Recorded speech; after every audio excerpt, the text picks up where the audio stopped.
This is a book buzz summary of the book Smarter, Faster, Better by Charles Duhigg.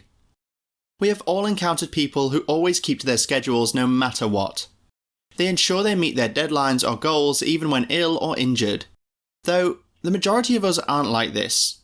The good news is that you can learn how to stick with your goals even when external distractions keep coming your way. You will get helpful and simple methods to stay on track and achieve your most lofty goals faster, smarter, and better. Number 1. Stay motivated by letting yourself make choices and reminding yourself of long-term goals. Have you ever been eager to start something new, only to watch that enthusiasm fade as time passed on? This is a common issue. Let's look at some tips for maintaining enthusiasm while staying on course. You can maintain motivation by making beneficial decisions for yourself, your team, or the project. According to Columbia University studies, people feel more motivated when they have more control over a situation. In essence, people get excited when they get to make choices.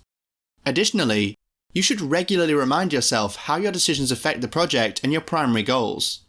Keeping the bigger picture in mind is an important element to staying motivated. When you lose focus on your goal, reminding yourself of what you want can help you get back on track. Number 2. Set an ambitious goal, then break it down into smaller, easily achievable parts. Now that we've discussed the power of choice, let's discuss some tips for turning your ideas into reality.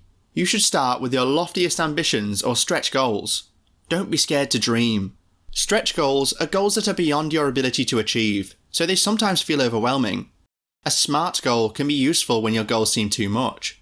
SMART goals divide your stretch goal into more achievable parts. They're specific, measurable, achievable, and realistic. Let's assume running a marathon is your stretch goal. You should start by breaking this goal into smaller and more specific steps, like being able to run 6 miles without stopping.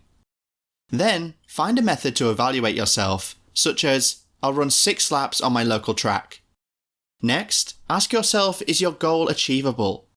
It might be achievable if you add a bi-weekly gym session to your running schedule. Also, remember to be realistic. Last but not least, determine the most effective method to schedule the time it will take you to accomplish your goal.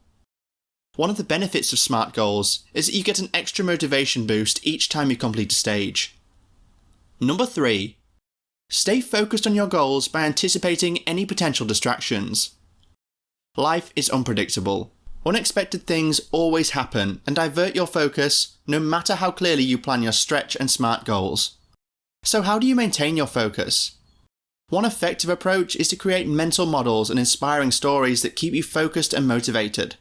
Assuming you have a challenging week ahead, you can get over it by imagining yourself overcoming each challenge one at a time. Once you decide how you want your week to go, you should start planning towards it. Although the best laid plans can be interrupted, you should plan ahead for these situations by considering possible sources of distraction and how often they can occur during a workday. Number 4. Enhance your team's performance by ensuring each person feels safe and valued. What makes a successful team? Google's Project Aristotle spent 2 years researching on what makes a team great. The project discovered that even a team of average performers can achieve great things with the correct dynamics. The most crucial aspect is if team members feel safe psychologically. Team members feel safe when they're sure they won't be ridiculed for making errors or offering suggestions. They also feel safe when encouraged to contribute to a project's success. The team as a whole is more creative, since team members are more comfortable sharing unique ideas. Psychological safety improves performance because it allows team members to admit their mistakes, enabling quick resolution of any issues.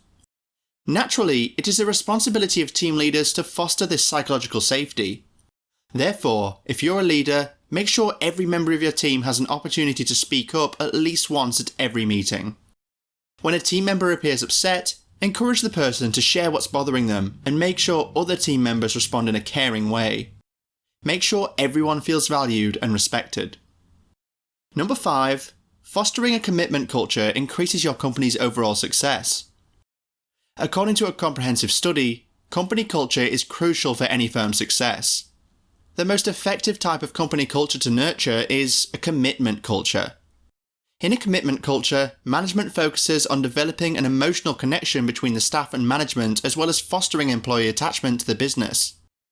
In an effort to understand more about the relationship between company culture and profit, Stanford Business School professors James Barron and Michael Hannon began a study of over 200 Silicon Valley technology startups in 1994.